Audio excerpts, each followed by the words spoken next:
in the interest of time, I'll be very brief this evening, but allow me to first and foremost recognize a very special gesture here this evening. The very old flag of this institution is at half-mast. I'm not sure whether a lot of you have recognized that, but that flag right there is at half-mast in recognition of a great fallen son of this great institution. In honor of that flag that is half-mast, I will request all of you to stand up and observe a minute of silence if you can.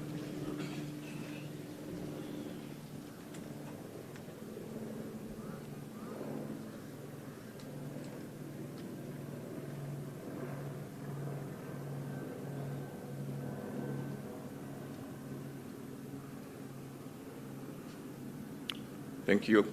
You may be seated.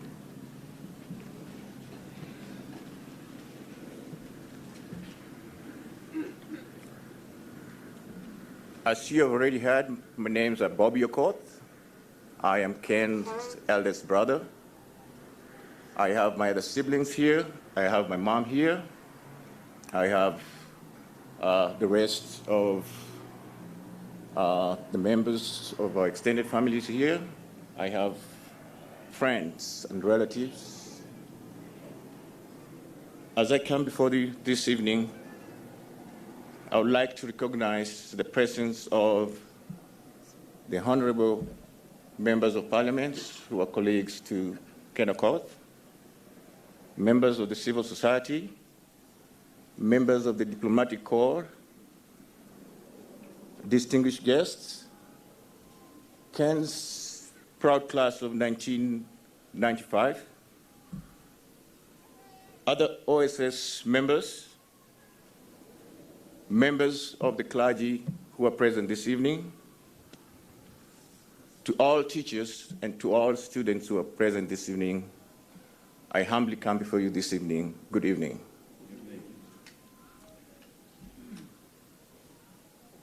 I will not repeat everything that has been said this evening or during this ceremony.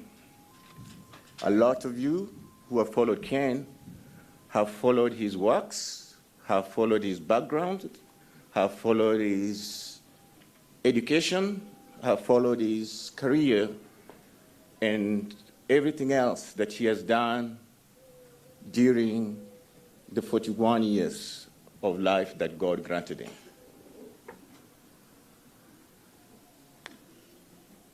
The biggest thing that stands in all this was Ken's humility, his very humble background. Born on January 7th, 1978,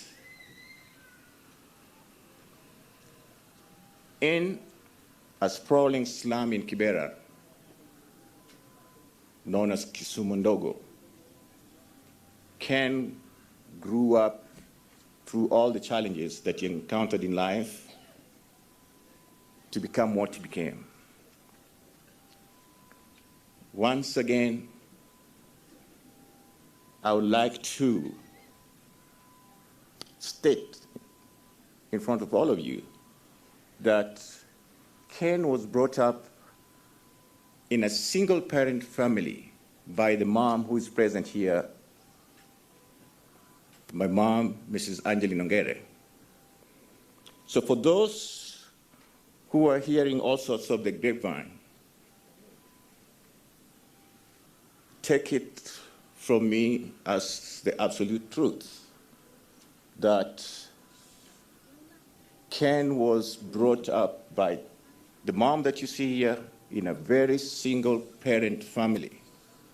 And all those other things that are now cropping up from the woodworks through all sorts of channels in the social media kindly disregard all those.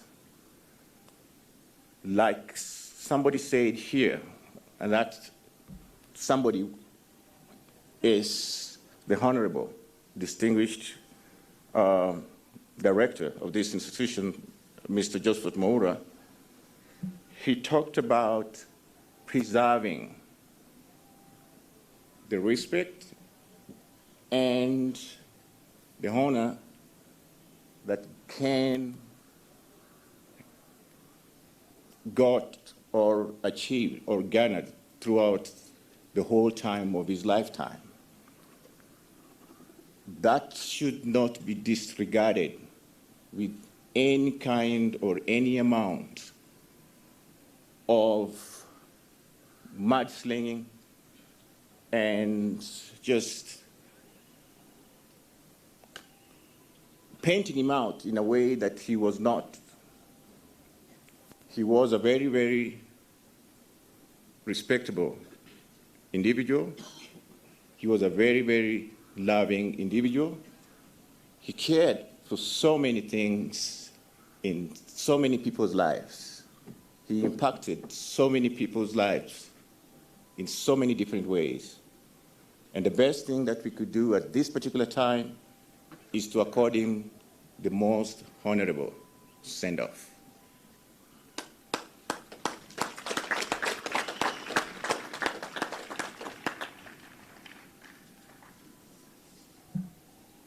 My family is very grateful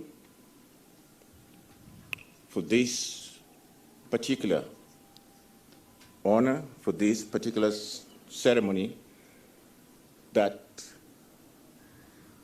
this great institution has put in honor of their own fallen son.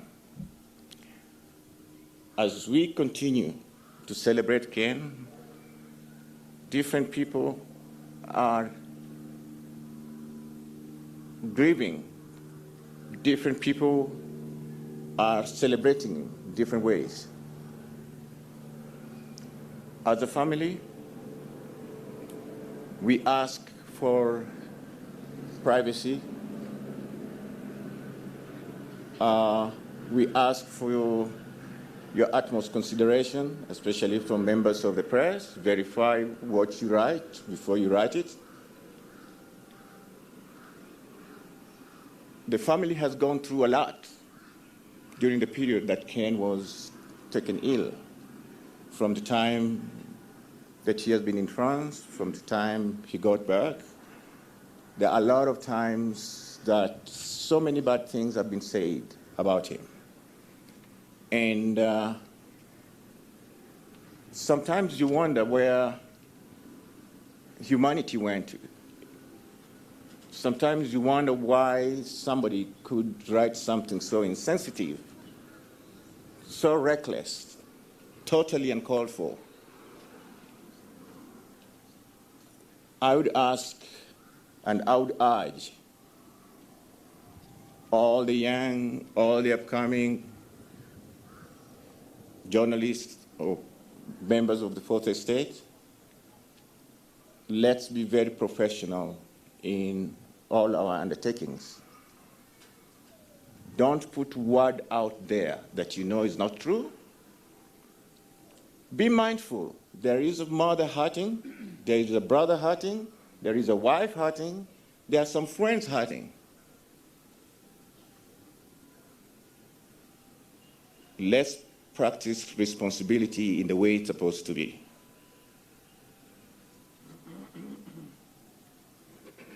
I'll finish by saying my family is very, very grateful to all the various groups, to all the individuals. There are so many of them, I could not possibly name them here one by one, but I would want to acknowledge certain members of the Parliament that took their time to visit with Ken in Paris when he was really needing a shoulder to lean on. I would like to acknowledge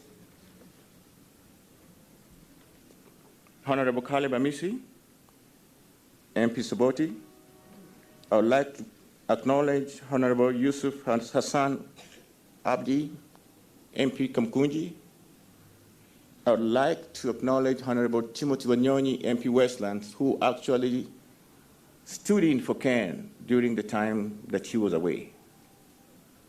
I would like to acknowledge Ken's childhood friend and best friend, Robert Trachemo, who flew in to be here with the family and the friends of Ken during this most difficult time.